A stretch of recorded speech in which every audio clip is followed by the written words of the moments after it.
All right, welcome back to the Smash Cut podcast. My name is Matt Grayson, and I'm here with Blake Hammer. Blake, take it away with the summary. On today's episode, Bradley Cooper decides to stop being a bum and take control of his life by doing lots of drugs. This initially succeeds, but the drugs backfire and his life goes off the rails. Just kidding! Drugs are great and only enhance your life. This is Limitless. All right, tremendous summary. I think it conveyed the idea of the movie very well. Let's get right into some scenes that we'd like to talk about. We'll try our best to go in chronological order for these scenes in the movie, but there'll probably be a little bit of skipping around, knowing us. So, do you want to go first? What was the first scene that really stood out to you? I'm just going to start with the actual first scene in the movie, which was the opening scene. And as always, everyone, there's going to be spoilers in this episode, so don't listen unless you want to know the ending of Limitless. But I thought my first thought watching the movie is like, damn, it's kind of ballsy that the filmmakers are just going to have the main character just like kill himself out of the gate. Like that's a fun way to start a movie. And well, it turned out to be like a fake out. My dumbass brain genuinely thought it was like, damn, like You thought that this is gonna be some fucked up shit. Have you never seen a movie before? When they Well, start it, when they like the beginning of the movie is towards the end. It's never like the end. I know that, but also, dude, for reference, when we watched, and there will be spoilers for other movies as well. When we watched Mission Impossible 3 and the opening scene had like the Philip Seymour Hoffman guy like having Tom Cruise's character like there, I was like, well, I know Tom Cruise doesn't die because there's a sequel, but I bet he definitely kills his girlfriend in front of him in the next scene in the movie because I am They really really easy got to you good with trick. that one, dude. They Yeah, get you're me the good with this potential audience for lazy writers. almost every single time, dude. I do like that just screenwriting device though of like we're gonna have the like a crazy thing to set up the movie, It's and literally then the oh, I bet you're wondering how I got here. yeah, I love that. I think that's a great storytelling device, and I'm honestly, on the like opposite. Oh, sorry. Go ahead. I think that works for almost any genre of movie. The I'm only kind one of the it opposite doesn't is direction biopics because I actually do know how they because get you know there. exactly where it's going. I Yeah, think that I've seen it done well, but generally, I think it's a sign of like a B tier movie because the writer is sitting there like, "Oh, this is gonna be fucking crazy, dude," and then it's just sort of like, "Oh, you've put the most exciting scene in the movie at the beginning," which sort of reduces its excitement when it comes back again and makes the beginning of the movie like it starts off with the most exciting scene in the movie and then cuts back to the origin, and now I'm like, oh, I don't want to watch this guy bum around for 30 minutes before we get back there. See, I enjoy watching him bum around, but to your point, Matt, what would you say you think in any movie is kind of the best use of that? Like, you bet you're wondering how I got here kind of trope. Hmm. Definitely not Deadpool. That's just the first one that popped into my head. That one was bad. um I don't know if Tarantino movies really count because they're just sort of out of order in general, Yeah, they're kind like of the like, way he messes with time. I can't think of one off the top of my head. I just well, recognize the trope. I'm sure one day in the future we'll hit one and you're like, that was it right there. Yep, that was the good one. Yeah, that was the good Uh, one. Let me see one of the first scenes that I wrote down. The X-ray vision shots, like when he takes the pill, Yeah, and it's like the X-ray thing of his body. There were a lot of instances in this movie, actually, of the director getting a little wacky with it. And you know, all things said and done, I do enjoy when directors do that. Even if the movie isn't that great, I would say this is definitely a B tier movie, but on the upper end of that spectrum. Which I think it's a little overhated. We're getting more into conclusions here, but I did think those scenes were really dope. They're sort of like a Metal Gear Solid, Mortal Kombat esque thing to it, and gave the movie a little bit of pop. Um, and the entire initial dose scene.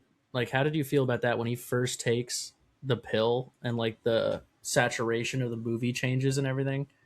I mean, dude, my kind of first thought with like the movie pre the pill scene was that it felt very like 2000s esque with like that like greenish filter kind of thing.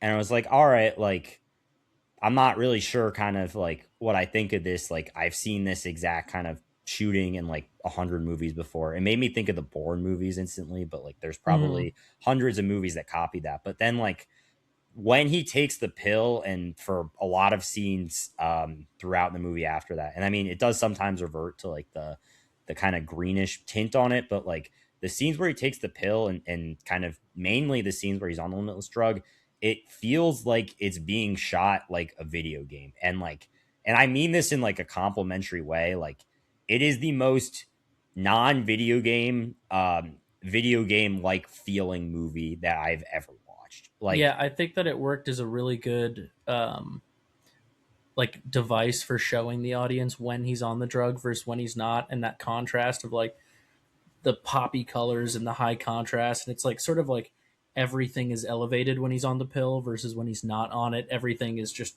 garbage and gray green, and he looks like he's fucking dying the next morning. yeah, I mean, his eyes especially, like he looks like just the king of the world with his eyes when he's on the drug, and then when he's off of it, it looks like he's like in the middle of like a 4 day hangover. Like you know how some people will do like benders, he's like doing a reverse bender where he's just in a perpetual state of being hungover and like not being able to do anything. Yeah, it was kind of funny. Like the first time that he wakes up and he's not on it, like in the first half of that scene, he just seems like he has the worst hangover of all time, Yeah. which like kind of made sense that he's like crashing from it. But then he calls the writer or the publisher, and or no, he calls the investment guy. It wasn't the first time he ran out; it was like the middle one. Yeah. He calls the investment guy. He's like, "Oh, I'm not going to make it to the meeting. Like, I'm I'm sick." sick. Yeah, and I thought like, oh, he's just bullshitting about it, but he also like has like a nasally, like clogged nose kind of voice. Yeah. Like he actually is sick. And I was like, that was like a weird choice to do. Like the same scene where he's lying about being sick, you're revealing that he is getting sick. Yeah, that was kind of odd. I mean, I will say with the sickness thing, I thought that was done really. I know this is jumping around a little. We'll get back to the first act in a little bit, but like the sickness thing and like how well the drug was working, I thought was super inconsistent the entire movie. Like there were scenes where like he'd be off the drug and it's just like, oh, like this is a normal day for him. And then there were days where it was like he was having like a debilitating migraine, the worst hangover of your life, and like passing multiple kidney stones all at once. Like levels of just like not being able to do anything. And then it's like they're also with his like intelligence, like especially this, and I guess it's supposed to be like, oh, the drug took hold of him. But like the start of the movie, he seems like an average guy off the drug, and then like the middle of the movie, I think when he runs out and he's like trying to read the investment documents, it makes it seem like he's struggling, like not to understand the documents, but like to read what's on the paper. Yeah, I will say that I do think they kind of inserted an explanation, which is that the sister of his ex-wife, I think it's, I was getting real It confused was who his the ex family wife. members are. There was no sister. It just was his ex wife. Then who's the blonde lady that he That's his just, girlfriend. I thought they got back together. Yeah, well, so the blonde lady is just his girlfriend. They break up Oh, and they get oh, and back they break together. up and they get The back. Okay, ex-wife is an entirely now I different got you. Yeah, situation. I was again, I was very confused on who some of the female characters were since they were essentially all plot devices. But Yeah, when he's talking to her, she's like, "Yeah, you know, I took it for a while, and then when I ran out, like I found like realized I couldn't focus on anything for more than 10 seconds, and like regular activities seemed difficult." So I actually do think they sort of inserted an explanation, which is that like it elevates you, but when you come off, you go lower than where you started, and maybe you eventually recover to like middle, but they never get into that. I mean, the lady said she just had permanent side effects because I thought the point was like when you go off of it, it was like Xanax like withdrawals. Like the Atwood guy was on it and he came off of it and he was like in the hospital and Yeah, he I was think just they like combine dying. like the withdrawals thing with like the cost of it is that like your brain functions at such a high level that when you stop taking it, it can't go back to a normal level. It just crashes down, and you're basically retarded. Yeah. Well, that's a good segue into back into the scenes of the movie I want to talk about, which is the first scene where he's on the limitless drug. And his first move where he's like, "Oh shit, like this is going," is his Asian landlord wife lady is I think it might be the screaming at him. landlord's daughter. I thought it was the landlord's wife. I could be completely off base in that. For the listeners, we're more vibes guys than details guys when it comes to this movies. But the someone who was related to the landlord and a woman started screaming at him about like blah blah blah blah. You need to pay your rent. You're such a bum. You do nothing with your life, which are just truths. It wasn't really her dissing him. It was just saying truths. And then he basically like looks at like the corner of her textbook and suddenly like has mastered like being a law student. Wait, And you like, skipped a bit. You skipped a bit. It's when it first hits, he like sees himself coming oh, up the true. stairs, and they do the same thing with his girlfriend when she takes it later, but like never really explain at all what that's supposed to be. I actually liked that device. I felt like it was like he's detaching from like the standard version of himself, and it's almost like he's elevated on the drug, so like he's seeing like what he would normally do and he's reacting to it before it happens. That is true. I also wanted to point out before you continue that this the entire inner monologue of him realizing he's on it, which is like at least 2 minutes. Yeah, She's just screaming in the background. So she was in from her point of view, dude. Like she's just standing there screaming full volume at this guy in the hallway for like 5 straight minutes before he interrupts her. dude, that's the magic of movies, man. I just love when I'm like getting screamed at by my coworker and they let me sit there in silence as long as I want so I can form my epic comeback. And then he proceeds to use his newfound superpowers to manipulate a woman into sex. Yeah, I mean, that was a common theme of this.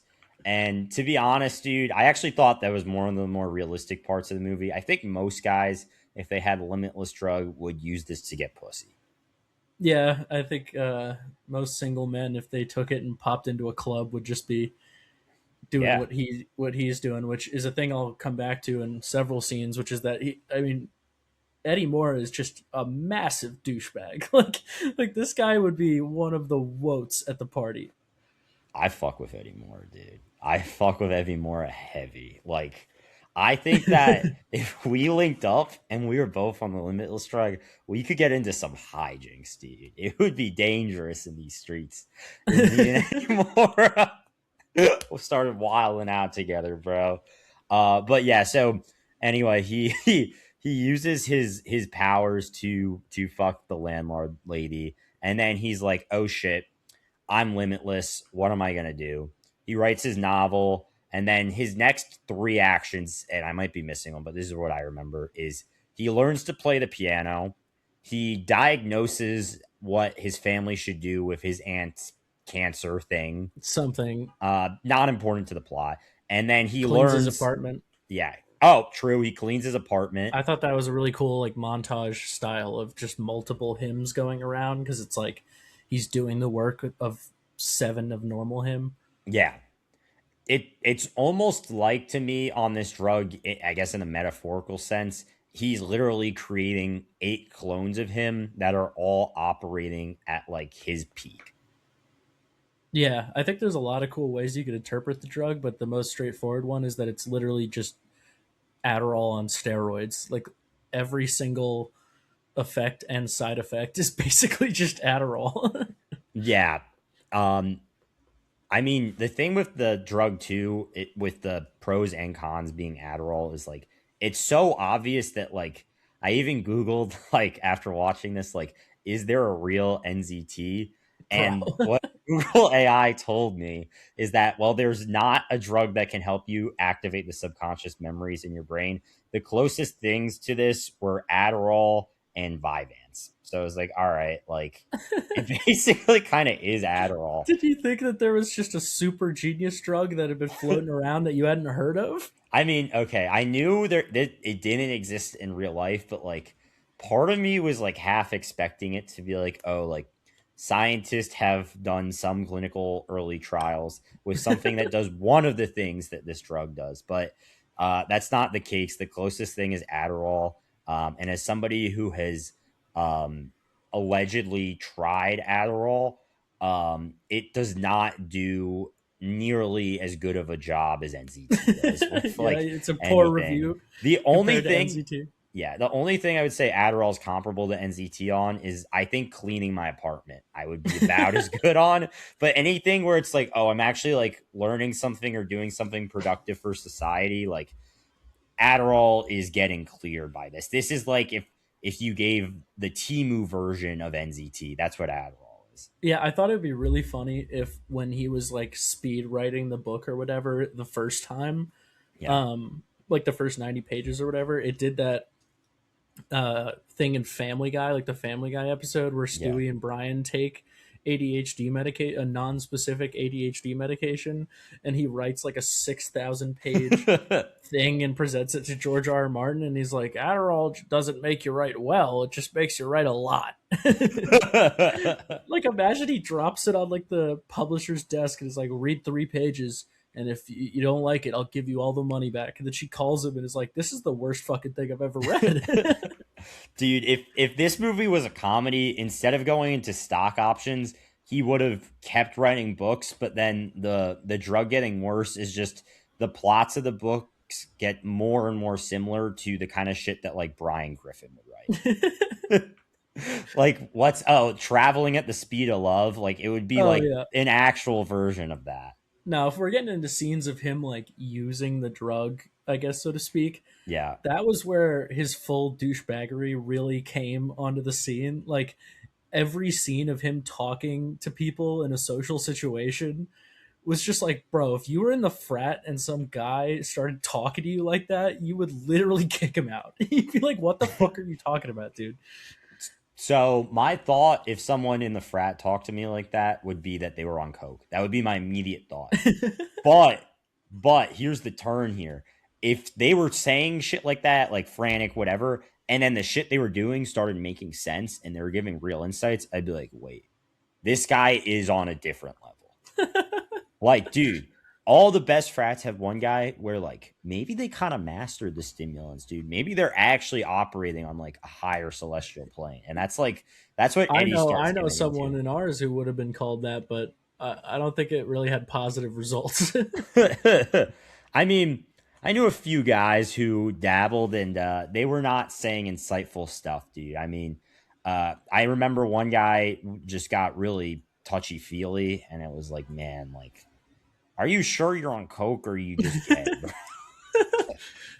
You sure? Yeah, was he on poppers or was he on coke? That's the real question. I mean, who the fuck knows? But Oh, speaking of, here's one I've been looking for, which is the specific moment where I was like, I think if you said that in the middle of a frat party, you'd get smacked. Was sure, like this hot lady and some cool guys, because this movie's version of cool guys is just rich douchebags, or chatting at like the home, that they flew to, and he's like, yeah, blah blah blah, and look at history, all the countries that have ever ruled the world. Portugal with this big massive navy, and now all they have is salt cod and cheap condos.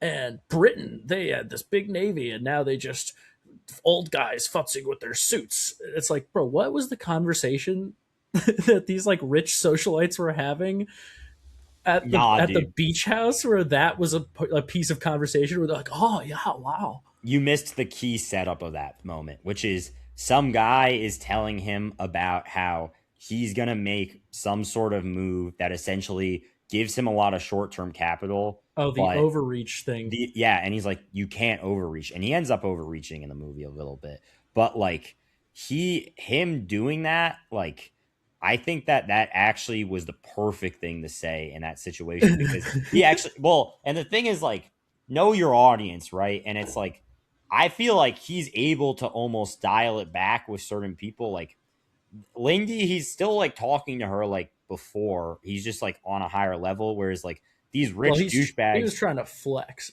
on I mean, her. a Like he little was bit. playing it coy. Because my main refutation to he knows how to dial it back is that the one insert scene of him just sitting there talking to his parents using like 70 letter medical words back to back to them, and it's like, dude. First of all, do you think they're understanding like half of what you're saying? And second of all, wouldn't your parents be like, yo, what the fuck? Like, I raised you and talked to you 2 weeks ago, and suddenly you remember everything that's ever happened? Like, what is. If anything, that should have been a scene where it end after he said all that, his dad was like, son, are you on coke? I mean, again, counterpoint. It one thing they establish in the movie is that the smarter you are baseline, the more the drug has an effect on you, and you actually see that with some of the characters who take it. So, like Melissa is able to understand a complex novel. She was probably like average functioning. The Russian guy is just able to speak like a normal person and use Google properly. He was dumb. Eddie is getting to this level, and it makes me think that out underneath him, basically probably having undiagnosed ADHD and just also just generally being a bum with no work ethic, is Alcoholism. and alcoholism and probably some drug dependencies, is an actual genius. And it's like it's like Kanye once said, name one genius that isn't crazy, and that's what Eddie Mora is. He's a genius. Yeah, I suppose that that is true. He really is like, it's sort of like I wrote this down somewhere, but it's like Wolf of Wall Street and the Wall Street movie, but if there were no negative repercussions for just being a greedy douchebag. Like he literally gets a super drug and he's like, I'm gonna save the world, and then just proceeds to exclusively make money off of seemingly screwing people, which is how most people make that amount of money. And then at the end is like, I'm running for office. And it's like, well, I'm not gonna assume that you're like, is that supposed to mean that you're going to try and save the world in office? Because you've given us literally no indication that you're going to do anything with these abilities besides manipulate women and make money. I mean, we'll get there when we get there, but and you might be wondering how we end up at the point where Eddie's running for office. And a big pivotal scene in that was his first meeting with Carl Van Loon, which is the next scene I want to talk about in detail. So Okay, let's get into it. I would say, and not to spoil my categories, but Carl Van Loon is not my number one side character simply for the fact that he is in the movie too much to be considered a side character. But I actually think that he is the most well written and intriguing character in the entire movie. And the first I would meeting agree. of Eddie meeting him. And the thing for me too with this, with Robert De Niro, and this to me was almost like Jack Nicholson in Anger Management, where like I've seen a lot of movies from like 90s, 2000s, 2010s. I know who these older 70s, 80s actors are, the Jack Nicholsons, Robert De Niro's, but you don't really appreciate like how great there are because you haven't seen a lot of their, at least me, haven't seen a lot of their classic performances. And especially someone like Robert De Niro, it's like I know him most now for like having kids with women who are like 40 years younger than him at 80 and like Still scream firing bullets, eh, son? and like screaming at Trump that like he's gonna kick his ass. And like this is one of those performances where like you remember like, oh, like that's why this guy is considered one of the goats. Like I think Bradley Cooper is a great actor and he is just getting circles ran around him by Robert De Niro in this movie. Yeah, yeah. You know, this one and Dirty Grandpa, two great two great Career film defining classics to show performance. Robert De Niro's abilities. Uh, yeah, I actually was a little disappointed because it like with his character because I thought he was so like that speech he gives him about how like you have these amazing gifts but you've not had to work for anything, so you're not gonna you won't be able to stack up against people like me who might not be as smart and not aren't geniuses, but we've worked for everything that we have. And then the movie just like does fucking nothing with that at all. I will get into some of my thoughts on some of those points later, but I actually do agree with you. I thought that that monologue was the high point of the entire movie.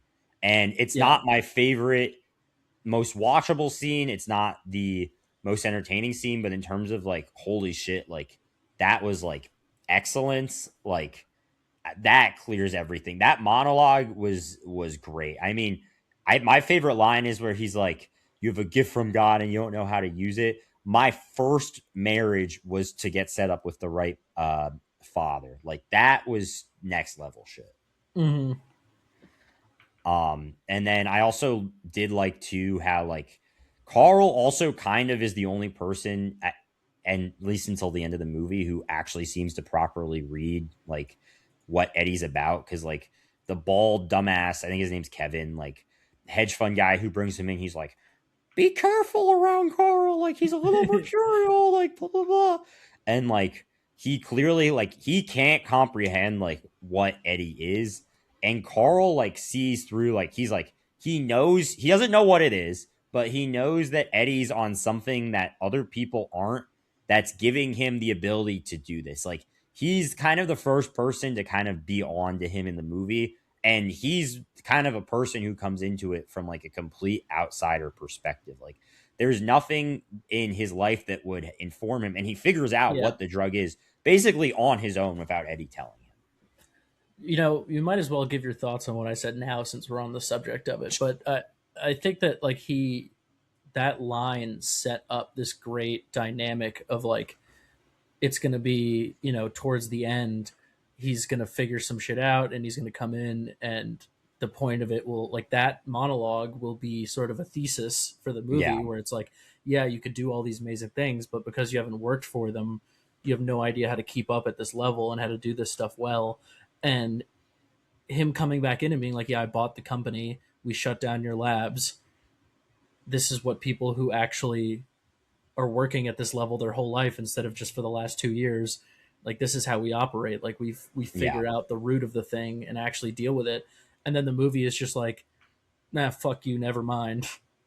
No, yeah, I mean, I can get into my thoughts on that now. So, I mean, my thought with that almost is that, and also, I think the reason for me why the ending works, and I'm not like fuck this is like the people that they put him up against is like the other potential, I guess, winners of the movie, the Russian guy and Carl. The Russian guy is very simple, right? His only motive is basically to make money, do drugs, and like beat people up, but Carl is like shown to be throughout the movie like a scumbag. Like he will fuck anyone over at the drop of the hat. And that's how he's gotten to the point in his career. And as we touched on, like he's not the smartest guy, but he will do whatever needs to be done. So I guess for me, it was almost like a comeuppance for him because Eddie, while not a great guy either, is somebody who kind of blended that like do whatever it takes with the drug and is trying, and who knows if he's actually successful at it or if what he thinks is good actually is good, but at least is trying to use the drug to do something positive for the world. And I mean, the But he evidence never for does that, that. I He says disagree. that. I think that him trying to transition from financing to use that capital to then go into office, I think, and who the fuck knows if he actually does it? That could be the sequel to this movie. But like him transitioning to politics to me made him think like, oh, like I could do some good in the world. And there's even a scene where he's like, if I could get this much done in like a cutthroat kind of boardroom, like what if I could be in the White House and use this kind of power to like solve America's I problems? think that's where the flaws of the writing though really come to show, which is that like, yeah, he says that, but absolutely nothing besides that one throwaway line in the movie leads me to believe that he will do it. Like it'd be one thing if it ended, and this would be a very simple solution, but it just like ends towards the end. He's giving a stump speech, and he's Yeah. saying like these really positive like changes he's gonna make. He finishes his speech, it goes over really well. He steps off the podium, and then walks into that meeting with Carl. Like that right there would have been a perfect smash cut, a smash cut, to use the name of the podcast, but like smash cut to him giving the speech, walks off. It goes really well. You hear all the positive things he's going to do. You see, like, oh, he actually is going to use all of the money he ripped off from people to fix the world. And then he's confronted by Carl, and then he dunks on Carl, and the movie ends. I'd be like, oh, okay, like that's kind of sweet. But instead, it's like the entire movie, you're just waiting for this dude to get his comeuppance. And then there's a scene where you're like, oh shit, that really cool Robert De Niro character is finally going to come back, swoop in, and give him what he deserves. And then the movie's like, no, actually, no. I mean, I would say the kind of counterpoint to that is that the one good thing I think he does throughout the movie, and he does put her in some shitty situations, but he seems to really care and be in love with the Lindy girl. And I think that throughout the Bro, he movie, almost gets her killed. he What are you didn't mean to talking? do that. That wasn't intentional. He no Yeah. random guy was going to be following her. Okay, but he knew that he was being followed and that there was a lot of really sketchy shit and that the Russia dude was regularly trying to confront him and beat him up, and he's literally dying of an illegal drug and storms into her office and falls on the floor in front of her whole office. Like, dude, like not 1 second of this movie did he do anything with how it would affect her in mind. Also, another counterpoint to that too. I think he did want the relationship to work. And he was trying to provide for her. But besides that too, another great thing he did, and they only kind of pan over this, but he writes a book, and you can see it in his office at the end of the movie. And I think that was them trying to do that. He writes a book called The Dark Fields, which is actually what the original book that this movie's based on is called. But Mm-hmm. he writes a book called The Dark Fields, and it's about kind of this drug and like how to use it and how he's at least to me what was implied, and maybe this is a very generous interpretation of the movie, but the fact that he was able to get it where he's not on it, but he's permanently given himself the positive effects, it seems like through the book he was trying to research a way to publicly make the drug beneficial. And maybe that's a very generous interpretation of what the writers were doing, but that's kind of how I read the ending of the movie. I think, yeah, I think you are the number one Eddie Mora apologist I on fuck the with Eddie internet. Mora, bro. But no, the show, which takes place after this movie and has him in it, surprisingly got canceled after 1 season. I did see that. Um, yeah, I think did address what he's doing, and he's like kind of a scumbag, but I haven't watched it, so I only like I watched something with it though, where it was like he's trying to create something really good, but in order to do so, wants to steamroll regular people who might not like it, Mm-hmm. and sort of painting it as like, well, I'm a rich genius, so I know better. I mean, it's a very common trope in real life today. Like, I'm a rich genius, I know better than all of you. I'm trying to save you, so shut the fuck up and take it.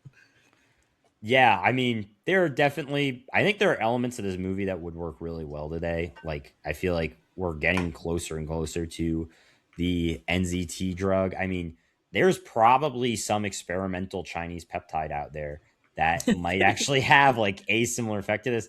But at the same time, I think that parts of this really work poorly today.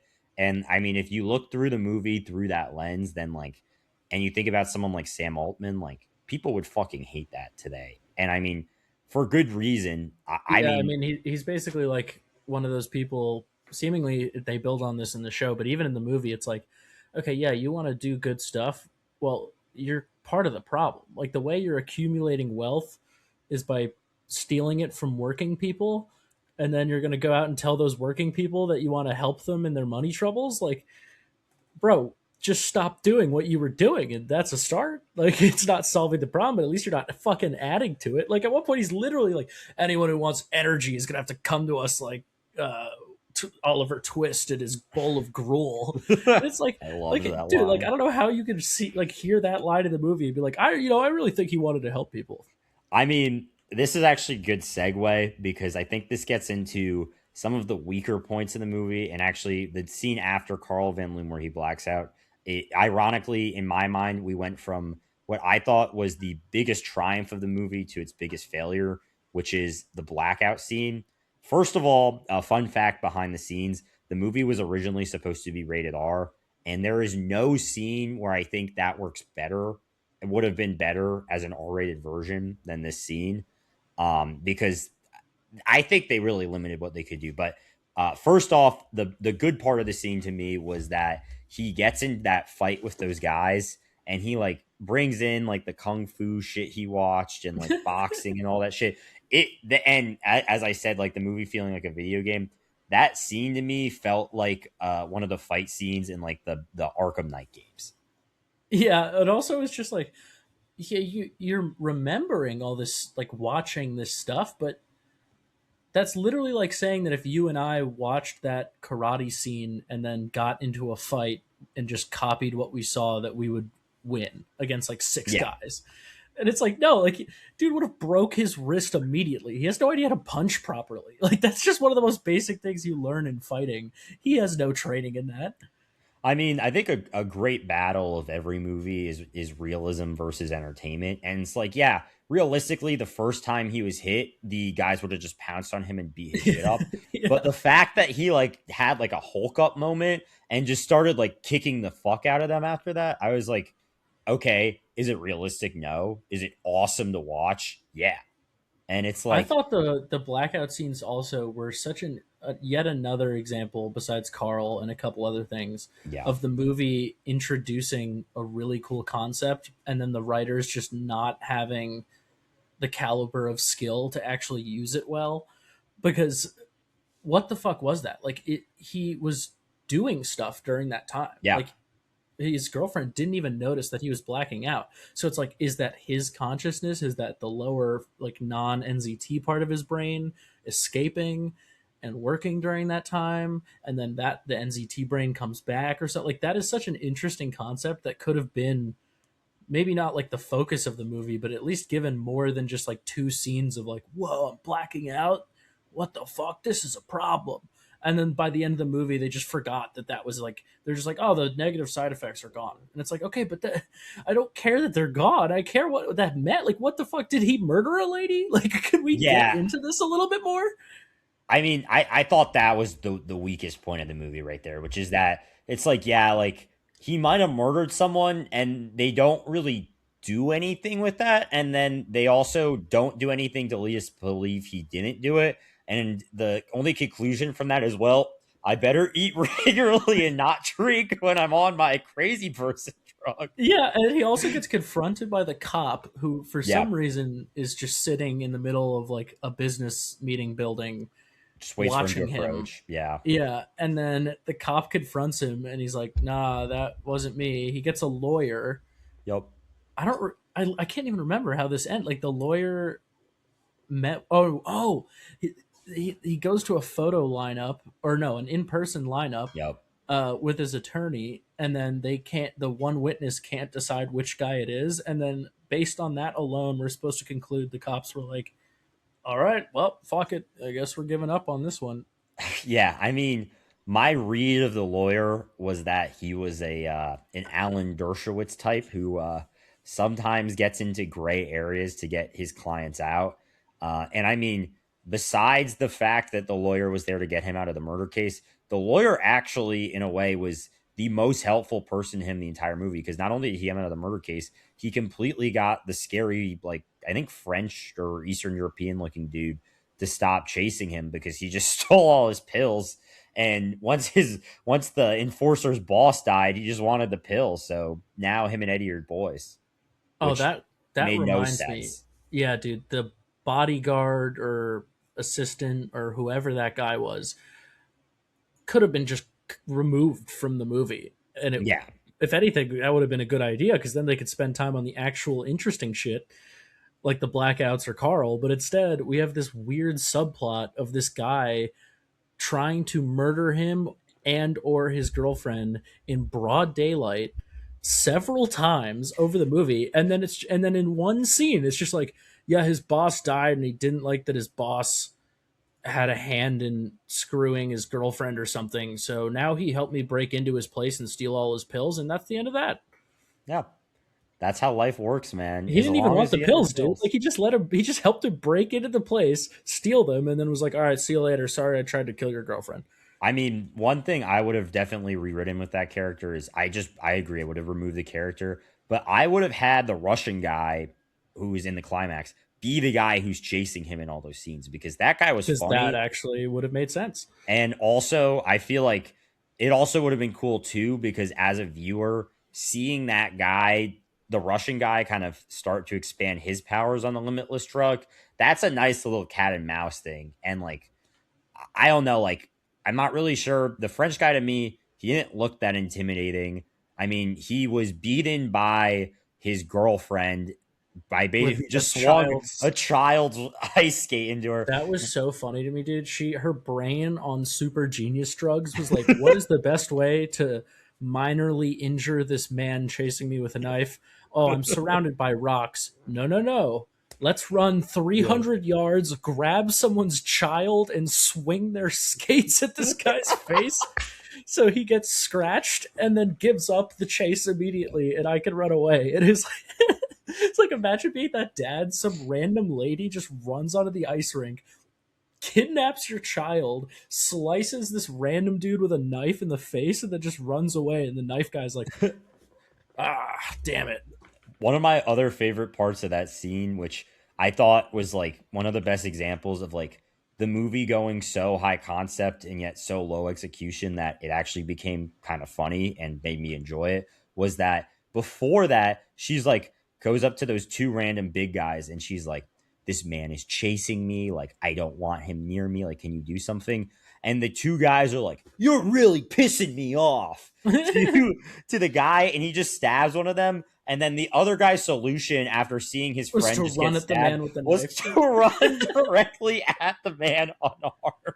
It was like Uncle Ben in the Amazing Spider-Man, the Andrew Garfield one. Like the robber Yeah. trips with the pistol, and Uncle Ben's first thought as a random bystander is to go, "Ah!" and run at the gun. Like, dude, what are you doing? I Just love it. don't involve. I did like though that she was like, "This guy." That was one of the more realistic bits. She's like, "This Yeah. guy's trying to. I don't know him, help." But those two dudes were like, "Fuck it, I guess we're beating this dude up today." Yeah. They were ready to go, dude. They were The real ass boys, homies, the man. boys were coming in as backup. Hell yeah.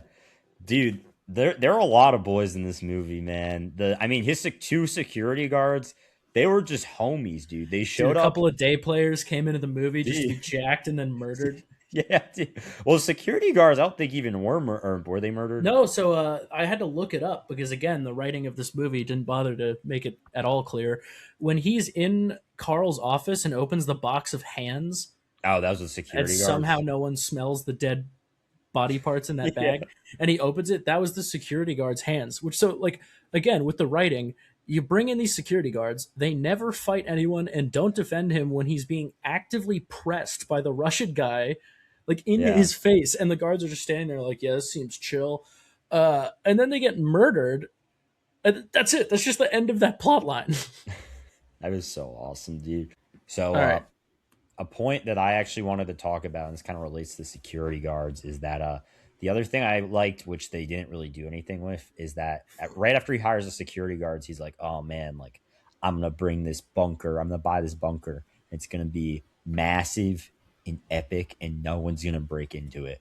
And before he can even, before he can even unback his shit, a low level Russian loan shark guy and his crew of two idiots are able to completely penetrate his fort.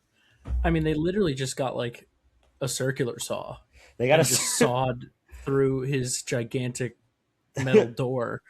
Not even that, they just sawed like the handle off, which sort of just implies Yeah. like she made this whole deal of like the door was like had like bars that went out like a safe. But then when the Russia guys show up, they just saw the handle off and push it open. Like what happened to the bars of the door? Is he not using them? Yeah. Also, the panic room where like the security cams are has two doors for some reason, which I know like isn't that big of a deal. But if you're making like a panic room with a security system, why are you making it also a walk-in closet? The other thing I didn't get with that was like, if you have four security cameras, you would think that they would be like discreet and hidden. And the Russian guy Gennady is actually his name, and his crew just fully like destroyed all four cameras within like 5 minutes of pulling them. They And they had never basically been to the building before. yeah, because they just saw you this giant, probably like CCTV style camera outside of his door and in like the hallways and whatnot. Which also like this is an apartment complex, so who else is living here that they're fine with like Bradley Cooper being able to just spy on them through cameras all the time? Like I think it's at the least a little. I didn't think about it, but is it a little weird that none of the cameras were inside the apartment? I mean, dude, I think my thought is like that building is like a top secret building for like arms dealers and people like that. And it's like a don't ask, don't tell kind of vibe where it's like you don't know who goes in and you don't know who goes out, which also sounds like the promo for the gay version of this movie. But that's neither here nor there. The getting more into the apartment scene, like when they confront him and whatnot. Yeah. Uh, First of all, his just utter incompetence at getting a pill out of a jar and putting it in his mouth. I mean, he had like a full minute and a half to Yeah. do that and gets tackled instead. But the main thing that caught me was the drinking the blood scene I kind of loved that. was like a great like it was good for showing like this is how depraved he's become on it is Yeah. that he's like sucking up blood. But my two problems with it is one, that's just not at all how drugs work. Like what? Like he's able to just get like full level effects that last for like hours because there's scenes after this where it doesn't. He hasn't gotten any more, and he's still on like that level. So it's just like he sucked up like a couple sips of blood and got it. And I guess their argument is, oh, he injected it so it's in the bloodstream. But like a basic Google search would tell you that's not how drugs work. Dude, you've never been with your boys and you're all super broke and you barely have any weed. So one of you rips a J and then you prick your finger purposely and then everyone gets a little toke and now the whole Dude, squad's high. dude, everyone gets a chief of the fingy. Yeah. Everyone gets to suck your thumb. Yeah, dude, it's a suck suck pass. You never been in one of Dude. those? Yeah, dude. Suck pass with the homies, bro. That's how you get through the $5 bags, man. Dude. I liked the blind guy just confidently firing bullets. And Yeah. it like perfectly nails the other bodyguard based on the yelling, and then it's just like, oh fuck. Dude, I also loved that he was so incompetent that just another man yelling in Russian who did not sound like the other bodyguard. He's like, "Yup, this is who I shoot at." Yeah, the other bodyguard was like a 55-year-old gruff voiced guy, and Yeah. then Bradley Cooper yells Russian in an American accent, and he's like, "Oh, that's my boy. That's my boy Ivan right there."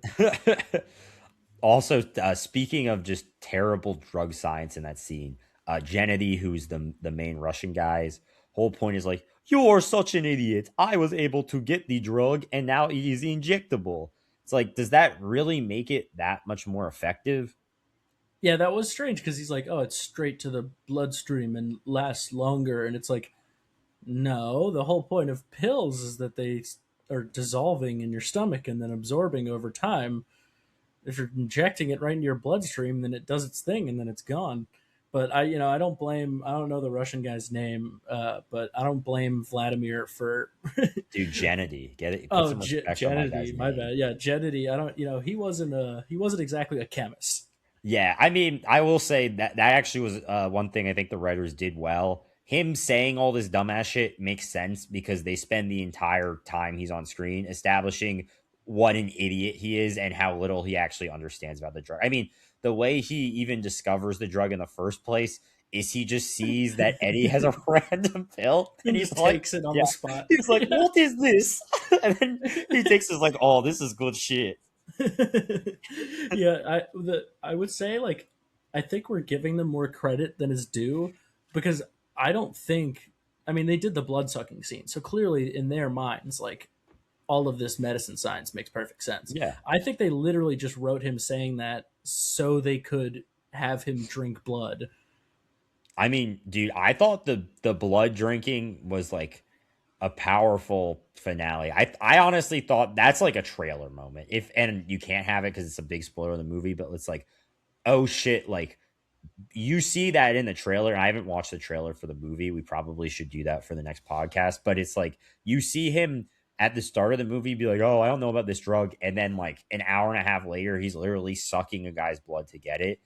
That's like the closest the movie comes the entire time to condemning drugs. Yeah, I think that like goes more towards why the ending doesn't work as well for me is like, you have this perfect escalation and this insane moment, Yeah. and then there's no downfall. Like he reaches this like gratuitous level of depravity, and then the Yeah. movie is just like, yeah, and then everything works out after that. I mean, dude, I think why the ending worked so well for me, and we actually got to the last scene in the most circuitous way possible, is that the ending of the movie, like, I think the thing that I would have expected and most of the audience would have expected is like, oh, you see Eddie like comatose in a hospital and like the thoughts of like how everything went awry got here. So for the movie to just be like do a complete zag, like, is it great writing? No. Was it probably the best realistic outcome to the story? No. Was it the outcome that I enjoyed the most as a viewer? Yes. I mean, I thought it was so awesome that the screenwriters set up all this stuff to be like, this is an epic downfall, and be like, nope, you know what? The good guys can win one. The good Yeah, I guys can mercilessly abuse drugs for their own and benefit other people and get away with it. commit murders. And it's just like, dude, that's fucking Be sick. chill, bro. Like It's dope, dude. That's like a guy. That's a frat president when right the there. movie ended, I was like, it reminded me of the quote from It's Always Sunny where Dennis is like, sometimes things just sort of end, and then it Yeah, ends like that. That's what it felt like. Where it was like, what the like? Did you forget a fourth act? Like what? What the hell is this right now? I When he just was loved standing it. outside the car talking to Carl, and he like shits on him and shuts the door, like, and Carl is like, gave him like three chances in that conversation to see the light, which, you know, in his case is just being his bitch, but still, Yeah, like gave him three chances to be like, stop being a cocky douchebag, like realize that you're not the greatest thing since sliced bread, and then he throws it in his face. I was expecting him to get blasted in the dome, like just domed right there from like a distance, and then Carl just be like, all right, let's go, and pull away. And it's like, yeah, like he gave you three chances, but your arrogance wouldn't let you accept any of them because you have to be the man, and this is how it ends for you. And instead it was just like, no, he's got it, he speaks Korean now. dude. I mean, why can't someone just be the man? Like that's what I'm saying with the ending. It's like I'm a big fan of a genre of movies that I made up called dudes rock movies, which is basically just like dudes rocking, and at the end of the day, it's a movie, so we can just rock and there's not consequences for our actions. So you'd prefer Wolf of Wall Street end with him not going to jail and just continuing to get richer? No, because I think one, Wolf of Wall Street's a real story, so doing that would be disingenuous. But two, I do think that at the end of the day, Jordan Belfort is an irredeemable character with pretty much no virtuous qualities. I think Eddie, at his core, is an altruistic person, and as we've already debated, I Come do. on. I genuinely think that. I think that is at least how the writers intended it, and I'm a Bradley Cooper guy, so I think he did pull it off. And an interesting piece of behind the scenes trivia that I think would be a good time to whip out now is, do you know who the original casting choice for Eddie was? And like he was set to star in the movie? I don't know, it could be pretty much it. Tom Cruise No. would be interesting.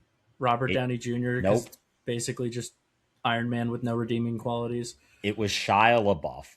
And let me tell you, Also would have worked very well. if Shia LaBeouf is in this movie, I don't think it works. I don't think he has the, and maybe it's because he's such a douchebag in real life, but I don't think that he has the charisma to pull off this character. But I think Bradley Cooper somehow nailed it. Well, because I think Bradley Cooper is. I gotta say, like, I have a soft spot for the. Despite me shitting on it, because I mean, again, I think it is well deserved to be looked back on as not a good movie because most people view it that way. I have a soft spot for it because I'm such a big Bradley Cooper fan. Like, he's been one of my favorite actors since I Agreed. was a kid. Um, so I think his charisma carried an otherwise terrible script through to the finish line. I wouldn't say the script was terrible. I would say it was mediocre, but I do think that he elevated it from a movie that I probably would have watched, and as well as Robert De Niro. I will give him credit. The two of them elevate this from a movie I probably would have watched once, laughed at a couple parts, and forgot about, to like, this is awesome. I'm probably gonna rewatch this. I would Um, watch this like with the boys, like we're oh all yeah, over drinking some beers. I'd watch this. I don't think I would like. I don't know, if I'm on like an airplane, like I'm not putting this movie I on. think this is a great airplane movie. It's a turn your brain off kind of thing. If I want to think deep thoughts about society, which ironically we kind of did do in this podcast, this is probably not the movie I would go to. If I wanted to use a movie to kind of make a persuasive argument for a view of the world, this is not the movie that I would use. Well, that does remind me, which is interesting. So the book, like that Yeah, was another thing with this movie that I think ages it pretty poorly. Since the overall messaging of the movie is like capitalism is great, take drugs and take money. fuck yeah, Uh, the book is a critique of capitalism and neoliberalism, yeah, and involves him. It's by the like around the time of the .com crash, so he like uses it to get all this money and whatever, and then loses everything by like gets his comeuppance at the end of the thing and is returned to being like a dumbass. Because I mean, that book and this movie are all sort of Flowers for Algernon ripoffs. Like, yeah. I mean, writers have been doing it forever. I would say this movie is definitely somewhere in the middle tier of ones that have done it, with the upper tier being the OG Flowers for Algernon and the Isaac Asimov book. I forget the name. And of course, the It's Always Sunny episode referencing Like Flowers for Algernon. that. I mean, dude, I think it's a classic story. It's so weird because I generally don't actually understand these references, but I actually did read that book way back in the day.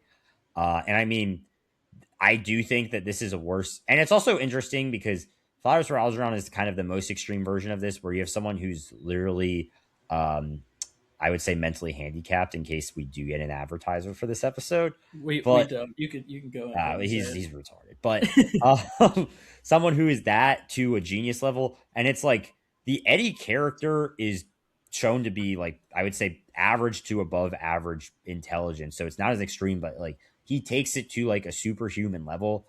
And I think one of my favorite things about the movie is that the Russian it shows that the drug has limits because like the Russian guy takes it and he's not like a super genius changing the world.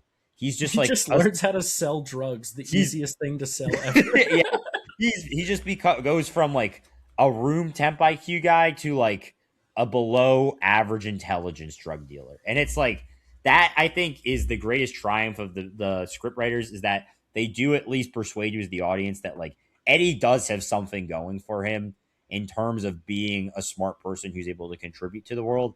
The landing of that we can argue is rocky, but they at least establish that he's capable of good things. I think if you have like no media literacy, then the outcome of that movie is positive, because that one throwaway line that he's going to save the world is all your brain inputs. But if you like watch anything he does throughout the movie, it sort of works against that. I mean, dude, we'll have to agree to disagree on that point. And I might surprise you with my media literacy, but um, that aside, I think that now is a kind of a good segue into our segments for the movie. So I'm gonna kick it off. First of all, I already know what both of our answers are going to be for this one, but I'll ask it anyway. We can talk a little bit more about the character. Would you chill with the lead of this movie? See, I have a nuanced answer to this. I think So if do it's I. like, would I hang out? Like maybe it'd be interesting to have him around to like achieve a goal, Yeah. because he's a super like he just has superpowers. But like if we're like booling in the smoke room and we're hanging out, do I want this guy just rattling off every fact he's ever heard to flex on everyone in the room as his only conversation ability? Like, no, I do not want that. I would say counterpoint to that again.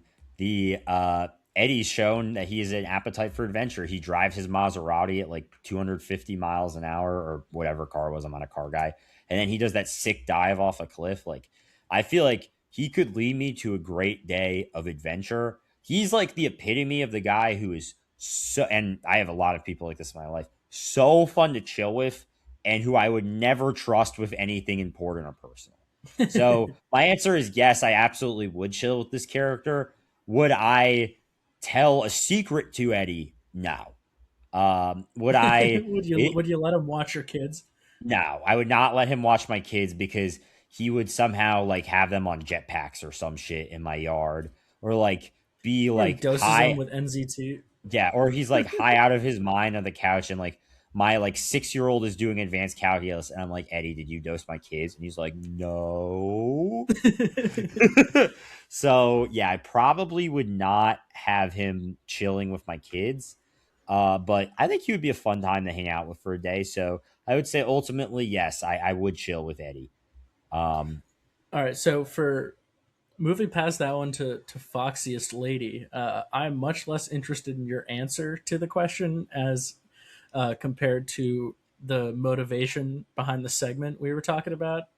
sure. I'd like to quote Blake: "The foxiest lady question is as important as runtime for me deciding whether I will watch a movie." Yup.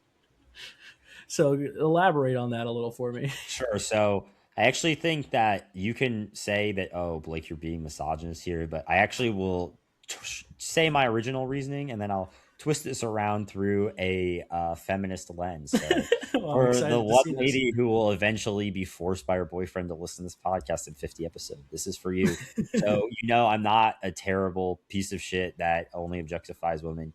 I actually love women so much. So that's why I have this segment. So, You've anyway, covered all your bases. the foxiest lady. So the reason I wanted this segment is one, because I love hot women. I love watching hot women do things. I love movies with hot women, and I love to talk about hot women and who's hot and not. But at the same time, why are those hot women so important? Because women need to be represented in movies, and sometimes it goes, and this category goes beyond just physical appearance. It also is like, what are they personally bringing to the table? What's intriguing about them? And it's not if they're a good or bad person, because I think making morality judgments about movies is just not very interesting. And it's also like, why are we getting on our high horses? Like, if we made a movie about any real person, you probably have done shitty things too. But it's like, who's an intriguing character? And I think how I would again spin it all back to that pro feminist lens is like, when we think about these movies and we think about this category, not only are we admiring the hottest girl in the movie, but we're also thinking about like how many female characters actually are in these movies. And I mean, when I think about this movie, I see why the Bechtel test exists, because there is There was not like only is two. there not a scene where female characters talk about something other than men, there is not a scene in this movie that I can remember where two female characters are in the same room together. Yeah, no, I can only think of two female characters that had speaking lines. There are some minor female characters, the landlord, his mom, Oh, okay. Well, yeah. and Mrs. Atwood. But and then the woman he may or may not have murdered viciously. But the two main characters are Lindy and Melissa. Before I get to who won the award, I want to say that the other low point of this movie for me, besides the movie not clearing up the fact that Eddie didn't murder that girl, which not great, was that they have him see Melissa, who to me, and I don't mean this in an insulting way, but Melissa to me just looked like a woman in her 30s who is lives in the suburbs and like raises children. Like, she just looked like a normal housewife, and I don't mean that in an insulting way, but You mean when she came back off the drug?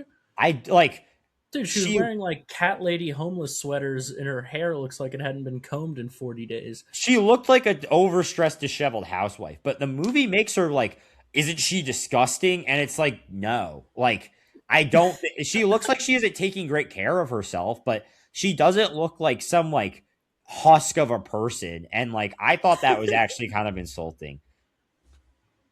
I think that it's just they had such a pretty actor playing the role that they had to do their best to make her ugly. Like, rom coms and stuff. Like, they take.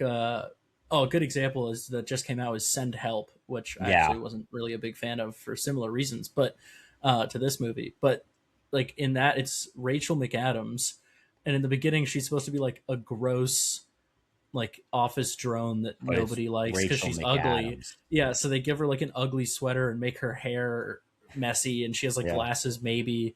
Uh, but it's like it's still Rachel McAdams. Like that's her. Them trying to make her look ugly, including the girl in this one. Like just still looks better than most real people. Yeah, and I mean, I would say too, like I think the best example of that trope is the maybe not the original, but the original one I can think of like the she's all that girl, where it's like we're gonna give her a makeover, and all she does is take off her glasses and take her hair out of like a ponytail. Yeah, dude. The most egregious example actually is the Breakfast Club Oh with yeah, I forget her name, but the Ali one who's Sheedy. yeah, the one who's supposed to be like Yeah, the freak, and like they give her a makeover, and they literally just like put her hair up and plaster her in makeup. It's like she looked better she before. looked worse after the Yeah, makeup. like after the makeover, she just looked fake. Before that, she was like I don't know, she's quirky, but she was like a pretty person. And then they're like, all right, well, what if we plastered you in makeup, put your hair up, No, changed your clothes somehow? I mean, dude, the 80s had a sick sense of fashion. And I So don't mean was that in a your complimentary way. returning to did you give a verdict? Was your Foxy's lady the ex-wife? No, I just did that to give her some props, but obviously it was the current girlfriend, Lindy. I also looked up that actress. I'm sorry to that actress. I can't remember your name. I think it was Anna. I might be butchering that, but I looked her up in real life, and she is a fox. I huge fan. I thought that she was a good casting, and as I've said in real life a bunch of times, I'm not the biggest fan of short hair, but I actually thought she pulled off the look decently well, and I was impressed. I think she was a foxy lady. All right, that's not a controversial take on that one. Do you have a pick? I would say the ex-wife. It's sort of, I mean, Really? at this point we're sort of splitting hairs, but I mean the ex-wife in every scene but the one where they made her look homeless. All right. Well, this is the first probably many times where we have a different take on this. So that's I mean, we interesting. we each picked one of the two options. No, you could have picked the landlord's wife. Okay, I mean, like characters that had any sort of line delivery besides screaming or announcing a man was dead. Like, They just need to be on screen for them to qualify, man. They need to be on screen and say at least one line, and you're eligible for the award.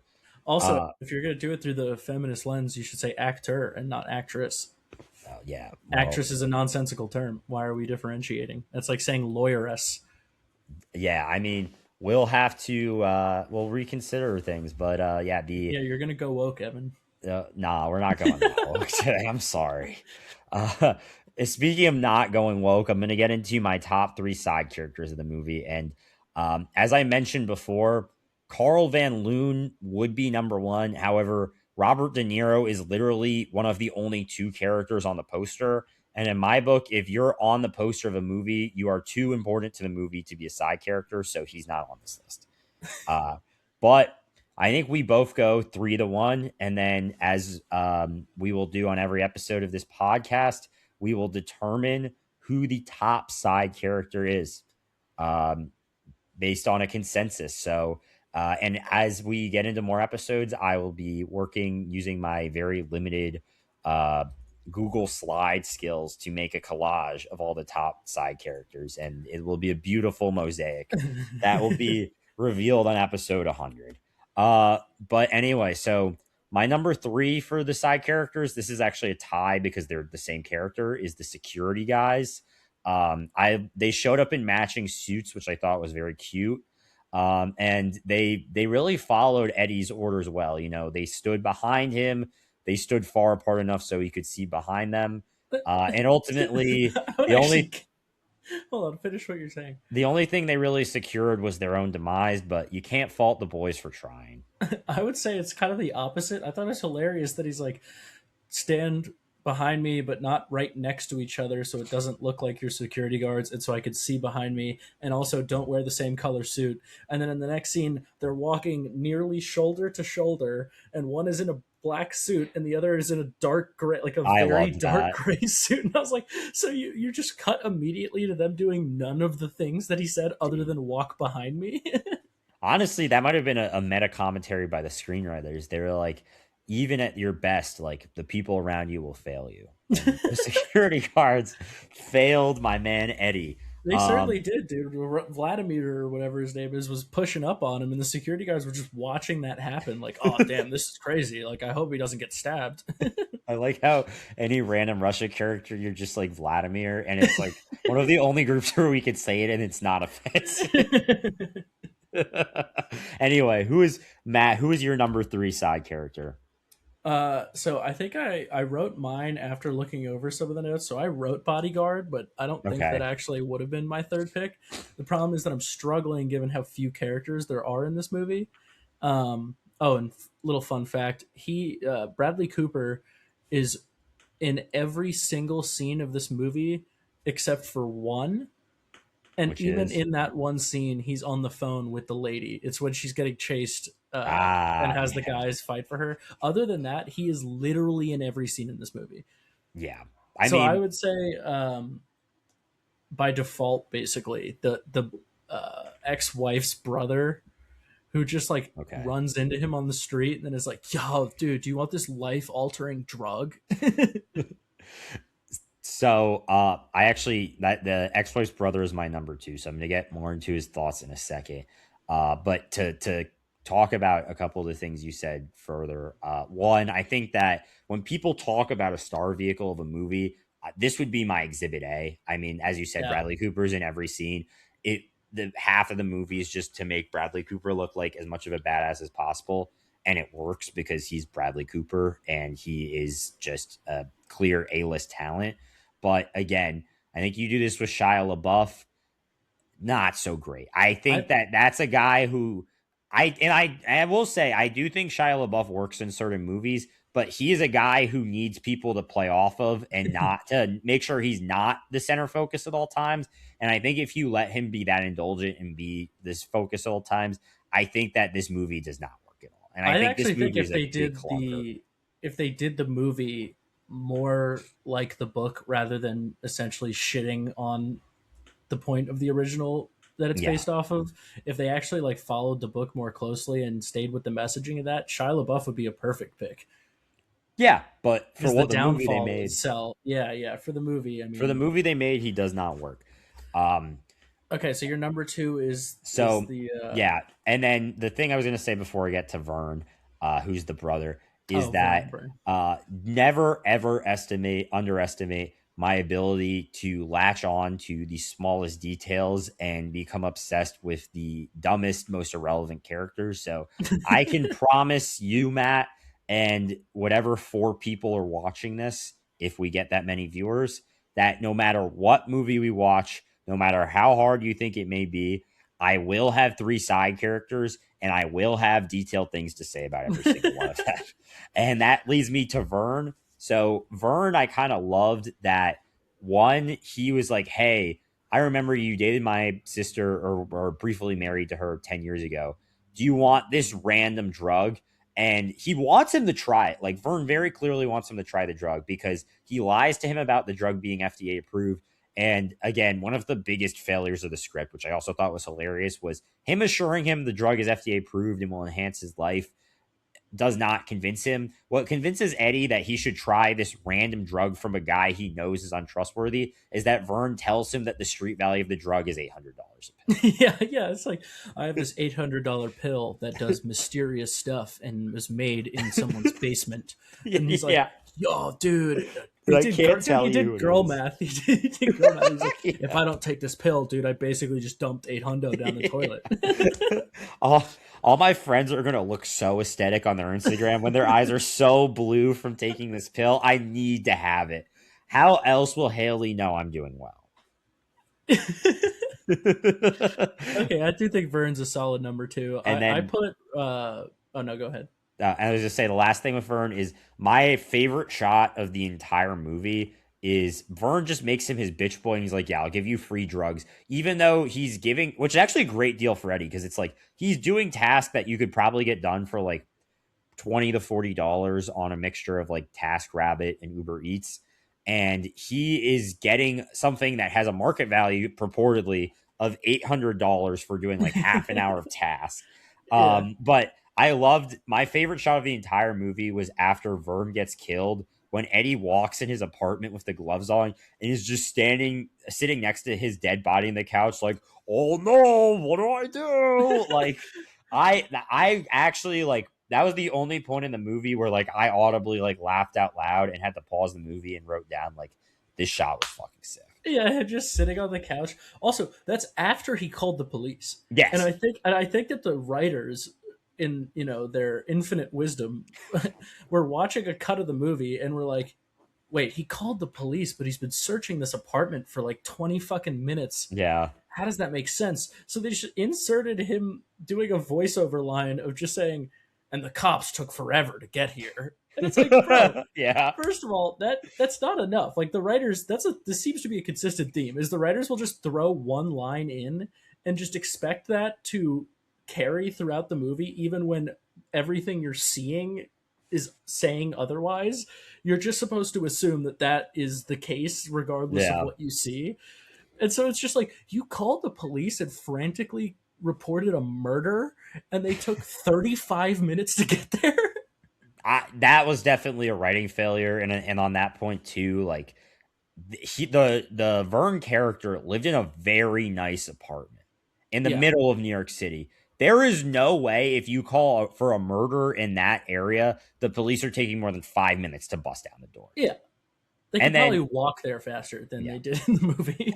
and then this is getting a little off track of the Vern character, but just in that scene, the fact that the police are so generous with just allowing Eddie to take his time opening the door, it's like you called about a murder, don't know that it's not the guy who murdered him, and they're like, open up now. And he's like, can you give me a second? And they're like, okay, like we'll just ask you politely another 5 times and Yeah, and wait then for you they to open the don't cuff door. him and bring him to Yeah. the police station, and he's like, "Oh yeah, I came back and he was dead, and I called the cops." And they're like, "Oh, okay, you can go." Yeah, you could talk to the detective at your own leisure in a not police station location later. We only live in one of the most populous cities in the world. We'll find you. Yeah, this isn't like a vicious murder in the middle of the day that we're responding to. But yeah, Vern was fucking sick. Who's your number two, Matt? So I put Robert De Niro because Okay. I think that yes, he is one of kind of a main character because in my mind, this is just a Bradley Cooper movie with side characters, and Robert De Niro was one of them. And I would say that he was my number one just because he's the most interesting. But as we said before, one, they set up him being really cool just to do fuck all with it, Yeah. and two, uh, my number one guy is that dog. So yeah, he's got to be number one. I mean, my number one again because Robert De Niro in my mind wasn't eligible. This was a slam dunk for me who the number one character is. But I like I said, like I actually did briefly consider putting Robert De Niro as my number one, but just the fact that he is, if you look at the poster for this movie on IMDb, he is one of the only two actors to appear on the poster, and he is one of the only two actors whose name is on the poster. And yes, this movie is a star vehicle for Bradley Cooper, but I think they absolutely used the fact that Robert De Niro is a prominent role in the movie to sell tickets at the time. And I mean, Bradley Cooper coming into this movie, like he had The Hangover, he had big hits, but it's just like you're giving him a little extra oomph on this because like The Hangover is a three-man movie, and this is very much a Bradley Cooper centric movie. And I might be wrong in this, but at least to my knowledge, this is the first movie where him being the lead is really like a major selling point of the movie. And I think De Niro absolutely helped in that. So that's why he's not on my side character list. So who is your number one? So number one, slam dunk. This was not close. Was Gennady, who is the main Russian guy, loan shark, who takes money from him. First of all, a point I did not make earlier. I thought this was another low light by the writers, and I actually might amend my movie ranking slightly down because of all the lowlights we're talking about. But the fact that the movie, and they even mention this as a goof, which I think is generous, Bradley Cooper's character is proven to be able to quintuple his money in a day on options. Yet he seeks out the shadiest Russian loan shark possible to get 100K. He Yeah. doesn't just continue to do what he's doing for one or two more days. He's like, no, I'm going to go for a guy who's completely untrustworthy, who I don't know at all, and be like, yep, that's the Yeah, how guy did to he give me find money. him? Yeah, that I would love to know that.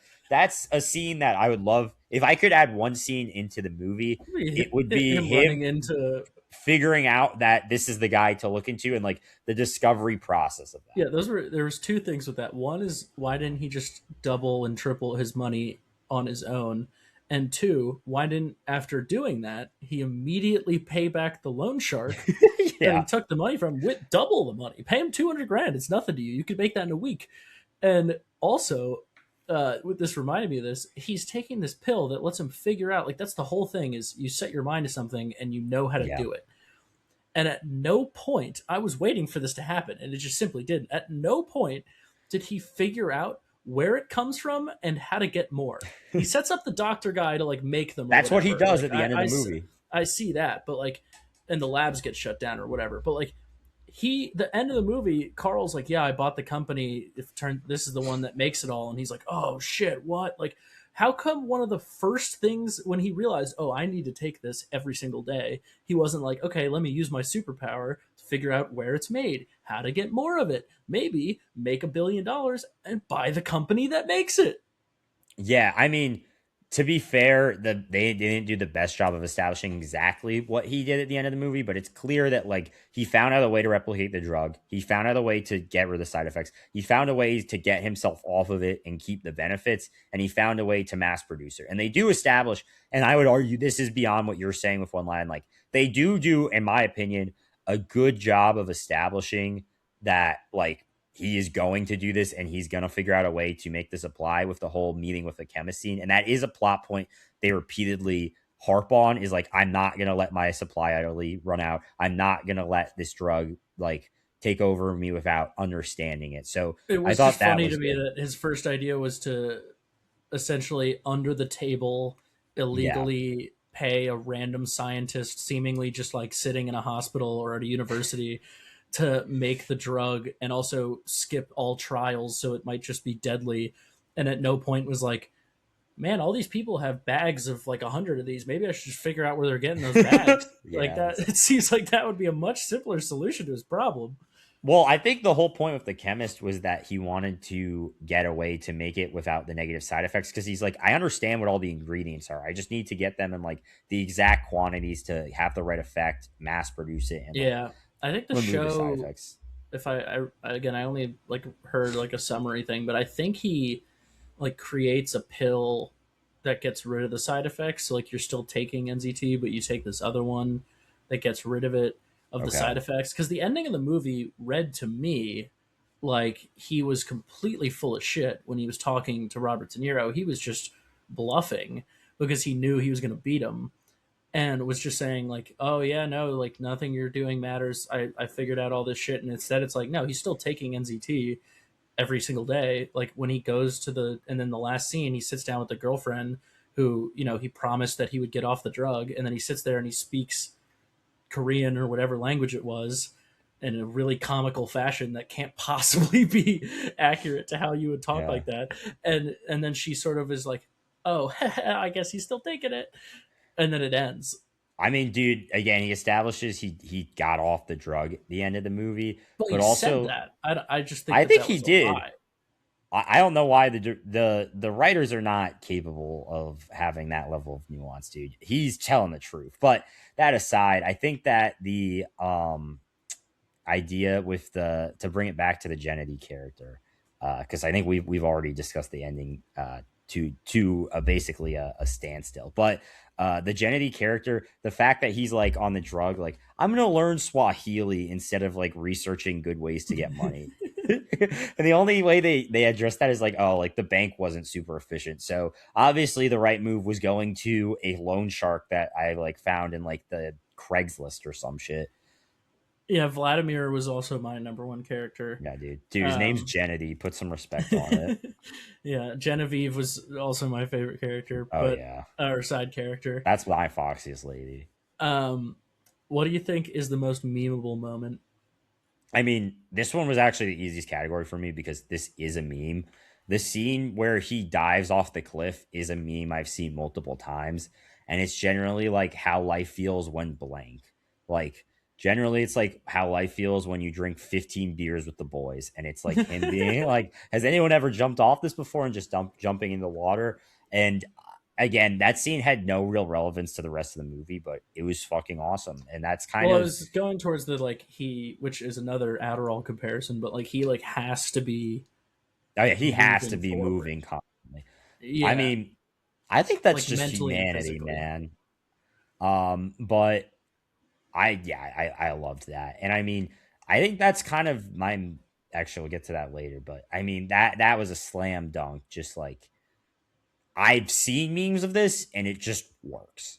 And it's one of those things where like you can just watch that clip and have never seen or heard of the movie before, and it just works as a meme.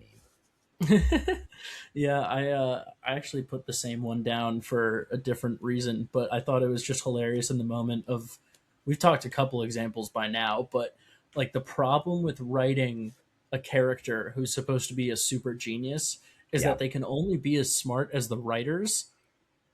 So like yeah. all the stupid things he's done in this movie, that was one of them where it was like, dude didn't even throw a rock to like test if the water was deep. He was just like, He no, I'm knew. sending it. I mean, dude, he ascends. That's all you can say is the movies. He truly just ascends. What did you Um, think the funniest scene was? Because that is a little bit different than the most memeable moment. so the funniest scene was the interview of the security guards. Just the fact they showed up in matching suits and the directions he gave them were preposterous. I kind of already touched on that one, so I'm going to turn it over to you on this one. I definitely, I think it's unquestionably the uh, girlfriend running and grabbing the small child to use as a melee weapon I, against yeah, the guy who wanted to kill her for seemingly no reason. The plot never explains why he was trying to kill, no, like stab her in broad daylight. yeah, So that, I mean, that scene alone, I think if you just showed that clip to someone, they would have oh yeah. no idea what kind of movie you were showing. Like that could be in any movie, and it wouldn't make sense in any movie. I mean, one final point I have on that scene is an underrated, another hilarious part of it is she's in a crowded park behind a rock, talking at full volume on the phone, like 20 feet from this guy, and this like stone cold trained assassin cannot figure out where she is. And then she runs from the rock, and he's like, "Oh, It's like, no way! It all if makes sense now. damn it! If only I had stood in one spot and looked around for 10 minutes." Oh man. So getting into or before we get into this, the last category we do every single episode on the Smash Cut podcast is it was the movie too long, too short, or just right. I'm gonna give my thoughts on this first. I actually thought this movie was the perfect length. I think for the premise of the movie, I think you had enough time to play along with it. I don't think that I think they did not put A grade writers on this movie, and I actually do think that if you shorten this movie, there's more untied plot ends, and if you lengthen this movie, there are more things that are introduced that don't have a payoff. So this was kind of the sweet spot where, yeah, that did happen, but most of the things that were introduced, even the ones that didn't have a payoff, were pretty awesome, except for the murder part. That was really a very questionable creative decision, but yeah, And the I thought it was assassin the guy. perfect length. Yeah, well, that one almost like it's not that you had to remove that element; it's just you could have consolidated that character into the Russian guy and had Yeah, it be funnier. I think I have pretty much identical take, which is that like given that the writers have shown that they have no plans to wrap up any interesting thing that they introduce, I think the movie ending where it did sort of left it as just like a fun turn off your brain and watch the action happen sort of movie. My favorite Whereas if kind of they made movie. it longer, I don't trust that they would have actually done anything useful with that time. I think they would have just spent more time on like him making fucking breakfast or something, or like the bodyguards having a chat. Yeah, or the relationship dynamic between him and Lindy that is not interesting whatsoever. I Um, do got to ask, what do you think? Because I've have some of these custom yeah, segments for this one. sure. Let's get into those a little bit. Who would be the worst person in real life to give NZT to? Okay. I'm gonna have to explain who this person is. And it's not someone you know personally, I'll tell you that now. And this is kind of a zag on this, but there is an adult film actress, and her name is Blake Blossom, and she looks almost exactly like Sydney Sweeney, and it's just so awesome. And she's a beautiful natural rack. But I feel like if you gave her this, she would start to get into like behind the scenes shit. She'd be kind of doing like feminist critiques of the industry. And it's like, there's a place for that in society, but you have a gift, and you need to just hone in on your gift to the world.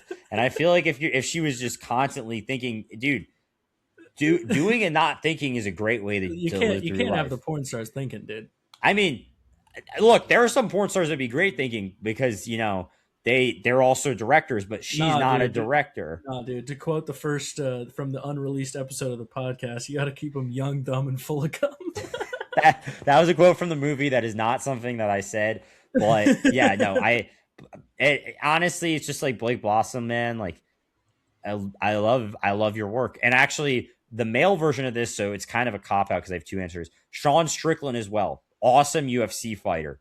If he's smart and is trying to out negotiate Dana White, he's not fighting anymore. And it's like, at some level, we need people who are just willing to be primal and do primal things that bring enjoyment to others. And if you have people who are too smart now and are writing scholarly papers instead of fucking and fighting, then our society is going to collapse. That's another guy you got to keep YDFC. You gotta keep it YDFC, man. You got to keep them YDFC, dude. Not Otherwise, everyone needs to be a genius. That's can't my dim the point light. there. That's They my got their point own there. brand of genius. We don't need to introduce. I would say the worst person. I don't have a perfect idea of one, but I do Okay. think that Joe Rogan.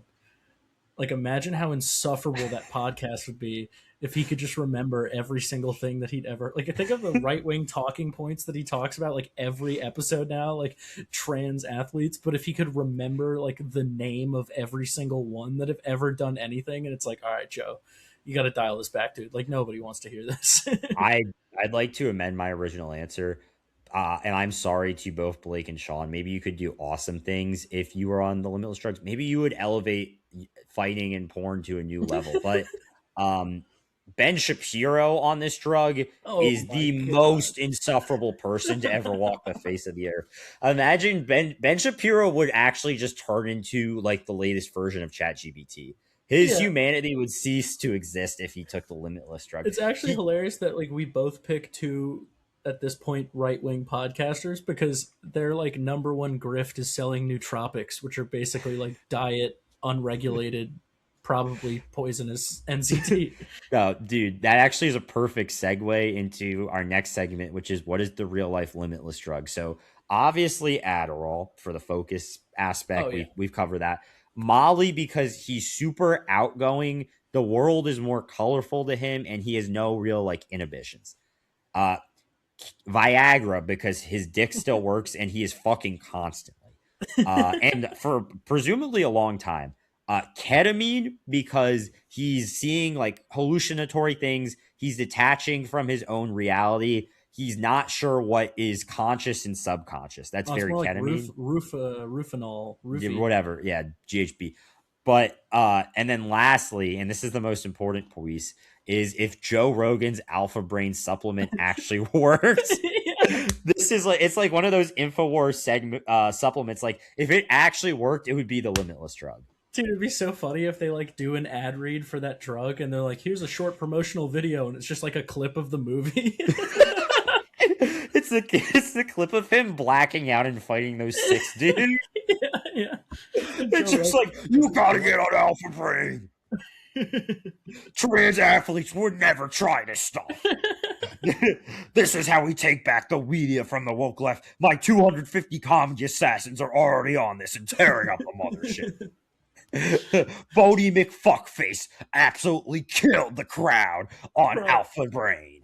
like think of how many slurs you can remember if you're taking NZT.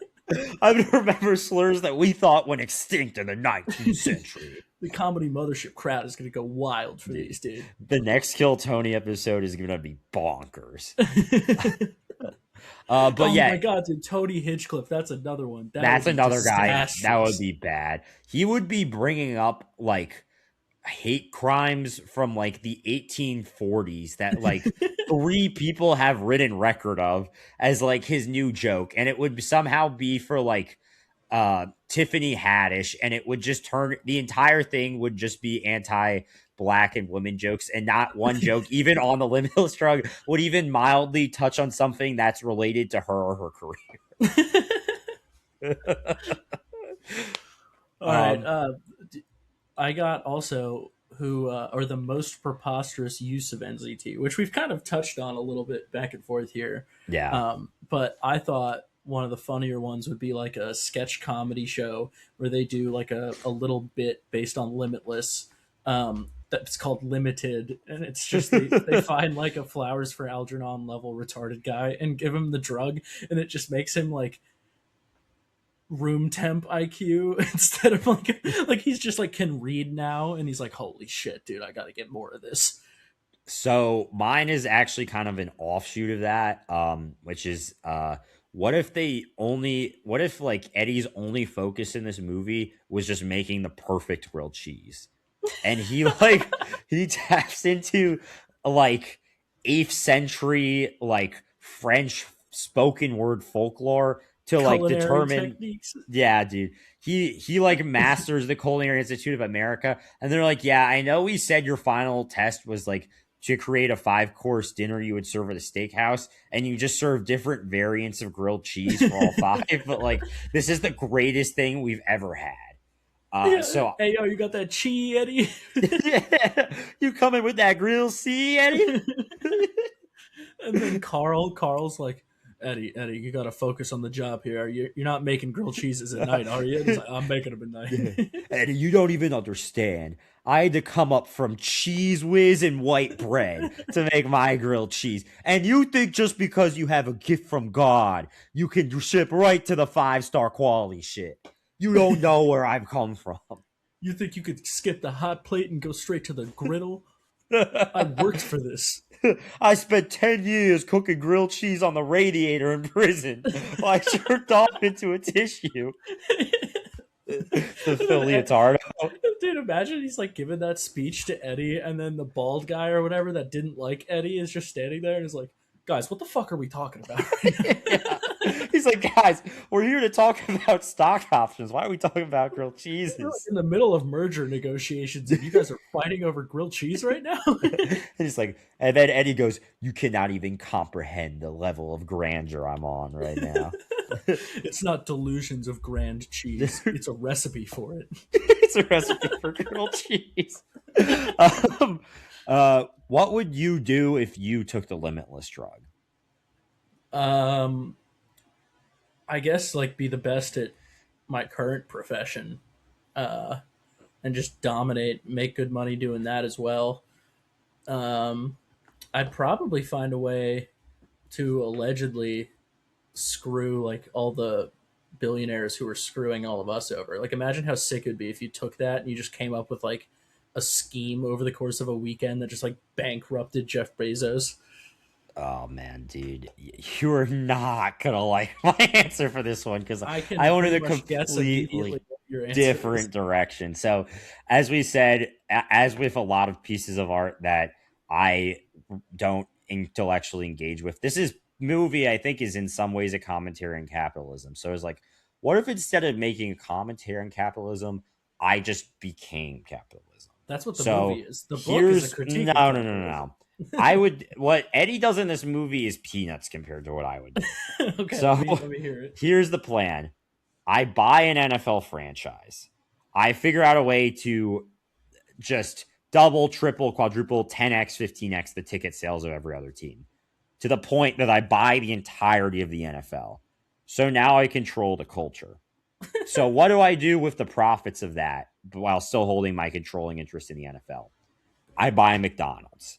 So now I have two of the three American pillars. And what do dumb, fat, stupid guys do after they're done eating their triple, double heart attack Big Mac and watching just a 1 in 14 NFL team face off in a meaningless 3-11 game or against a 3-11 team? They drink their Bud Light. So I would buy Anheuser-Busch. And now I control American consumerism.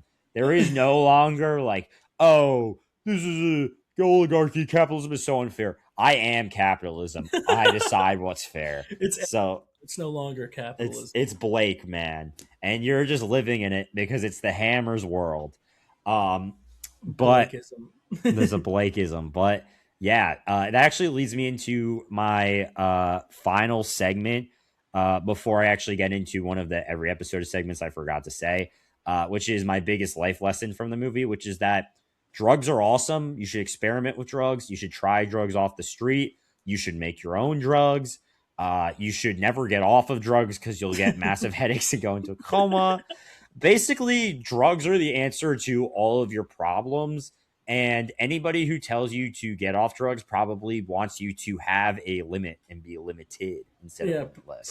probably a room temp IQ No. dumbass that wants you back on their level. Yeah. When you see random strangers offer you pills on the street, you take it, man. Fentanyl doesn't exist. If There's you're beating only up a guy and he drops a teen bag with a pill in it, slap that shit down the gullet and see what dude, happens. no chaser straight down the goal. If you bite off a little bit of it, that's okay too. Oh, that does remind me that when he takes the pill, when Vladimir takes the pill, he tosses it back and then like slaps his neck as he's swallowing it, and I'm like, bro, it's like this big. Like, are you this bad at taking pills? You seem like a Yeah. guy who probably takes a lot of pills. I mean, you just took that one unquestionably. Yeah. He's like, I don't think it. How do you get this horse pill down? Oh, yeah, this pill's too big. I should stick it up my ass. Dude, imagine the ending. He's like, you're a fool. You don't even know how to use it. I take it and I shove it up rectum. Lasts longer and is stronger. I take it as a suppository. Much better. Imagine the only way to take the drug would be to butt chug it. It's like they release it to the public. They're like, guys, this is a life changing drug. There is a holdup. Yeah, you need a specific kind of beer bong, and you need to butt chug it. You have to mix it in with beer and then do that, like Jackass dude. style. It only works with Schlitz. That's it, dude. That would have been interesting. Like, imagine they had a scene of him on the drug, but also shit faced. That's what the blackout scene was. But I guess, but like, imagine like there's just one scene of him like 40 tequila shots deep at the club, trying to spout like smart shit, but he's so Yeah. drunk that he's just saying like Theodore Roosevelt's garden in the books of blah blah blah. Yeah. George Washington once said, "You may take our lives, but you'll never get me to sit at the back of the bus." All right, do you have any? Oh, you said you forgot a segment. Yeah, so the last category before we give our review and wrap here is actually the best quote from the movie. This is a Jennedy quote. Back in the old times, I might skill your peel your skin back, fillet. It's a nice word. Which was my favorite reveal of the movie, which is when you're really dumb, taking the NZT drug allows you to learn how to use Google, and it gives you access to a thesaurus. I would say that my favorite is early on when he's already approaching peak douchebag, and he's like, Or "This peak isn't delusions awesomeness. of grandeur. This is a recipe for grandeur." That It's was like, pretty awesome. bro, That was someone's pretty awesome. like the fact that he said that and no one in the meeting was like, "Ugh, who the fuck is this guy?" Dude, it's Wall Street. You need to act like that. That being said, with these quotes, it was too long to be a quote, but if we're just saying the best spoken words of the movie, the Carl Van Loon monologue, I mean, we've covered this extensively already, but like that was like the one like stroke of writing brilliance in a movie that's otherwise has more plot holes than we probably even covered in this 2 hour podcast. Yeah, I would agree. So I think it's a great segue. Let's get into our rating of the movie. Again, this is on a 1 through 10 scale. I usually am a little too generous in my ratings. I would say Matt at times is too critical. So if you average out our ratings for any given movie, that's probably a good approximation of what the movie actually is. Yeah, that seems like a fair way to put it. So do you want to start, Matt, or do you want to hear the hammer thrown I think down? since I have to calibrate mine to even out yours, because I know all of yours are so generous, I think you should go first, and then I'll temper down the flames a little. So I would give this movie a 7.5 out of 10. I think this movie only works because of Bradley Cooper, but he does make the movie work. It is a really fun watch. I mean, I see why Bill Simmons, to the chagrin of everyone who's like a film bro in his little universe, had this as 16 on his most rewatchable movies of the 21st century list. That's not a joke. Listen to that podcast, but listen to our podcast first because we're cooler. That aside, the cinematography, which I know we touched on, but didn't cover a whole lot beyond the opening segment. Just the fact it had such a video game feel for me was super awesome. I also loved the Robert De Niro character. I personally enjoyed the ending. I think I gave the writers the benefit of the doubt in a lot of ways. But I enjoyed the movie. I thought there were compelling characters, and I mean that scene of him jumping off the cliff and Carl's monologue, that's just like peak cinema moments there. And I mean, the drawbacks of the movie, it's really just the writing. There are so many devices that are introduced that don't go anywhere, events that seemingly happen for no reason, just lapses in basic reasoning by pretty much every character, and Including the then super genius. minor characters who have just like these massive consequences. I mean, Melissa's life is destroyed for experimenting with the same drug the main character does.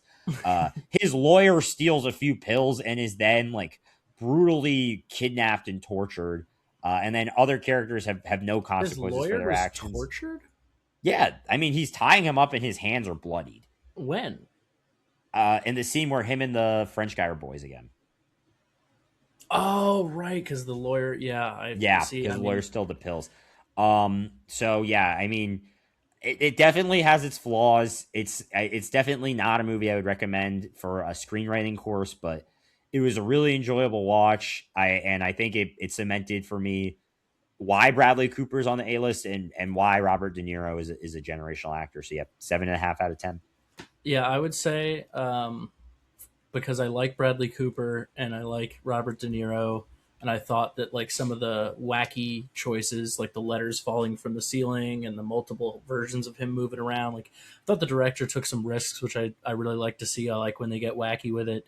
I really liked the way that it shows him constantly moving, especially during blackouts, was that zooming in on images where like one is hidden inside, so as it zooms, the next one zooms, and it's just constantly zooming in. I thought that was really cool. Um, but because I do think that the writing was pretty shit, and overall, I would say it's vaguely a B tier movie. I'm gonna go with a five. I think a generous five for this movie. All right. Well, those scores average out to a 6.25. Yep, I would say overall, thumbs up, thumbs down, or thumbs to the side. What are we giving Limitless? I'm going thumbs up. I'd give it a thumbs up. I would rewatch it All right. with the boys for sure. I definitely don't think it's a bottom tier. We'll have a There, couple of those, but this yeah. is nowhere near that.